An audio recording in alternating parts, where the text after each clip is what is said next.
Welcome to 12 to Your Health. I'm Dr. Derek De Silva. For those of you who sit at a desk all day, you may not realize how organizing your workspace can really impact your health. Luckily, Amit Gaglani, the owner of Arrow Physical Therapy in Edison, is here to give us a few tips on creating a positive work environment. Amit, thank you very much for joining us. Thank you for having me. So, what is desk ergonomics? Well, first it's important to understand that ergonomics in general just means design for comfort and efficiency. So the workstation should be designed for your comfort and for your body's efficiency.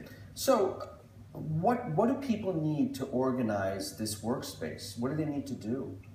They need to set up their workspace so it's reachable for them. Things can't be too far away. Things should be kind of straight on. If you're typing at a desk, your keyboard should be right in front of your face, and your face should be right in front of the monitor. When people twist and they turn all day, they set themselves up for repetitive strain injuries that we see.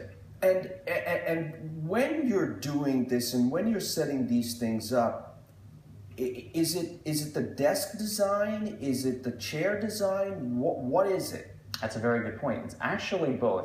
It all begins with a proper evaluation of the individual's workstation. So we take a look at it. Now, if we can't physically see it, we ask them about it in the office.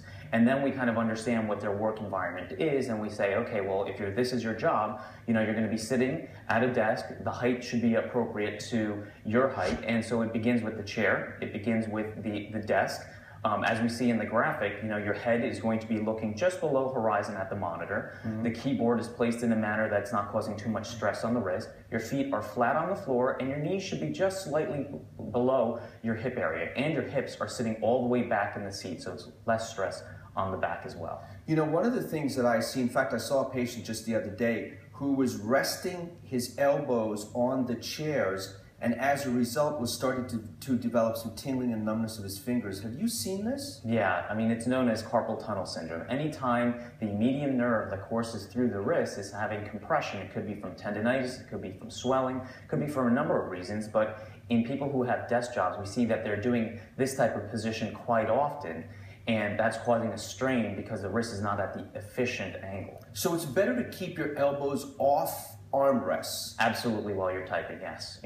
When we evaluate the workstation, depending on what the nature of their job is, we're telling them to put them in front of the keyboard. There's pads that you can put in front of the keyboard that they can rest their wrist on that doesn't cause too much extension and won't compress that median nerve. So real quick, the effects of really proper desk ergonomics is a decreased repetitive strain on the neck, the lower back, the elbows, and the wrist. So proper seating will cause less problems. Excellent. Thank you so much for joining us. Do appreciate you spending some time with us here today. And here's what we're working on for next week. And remember, you can catch 12 to Your Health every Saturday and Sunday at 15 minutes past the hour, starting at 6 a.m.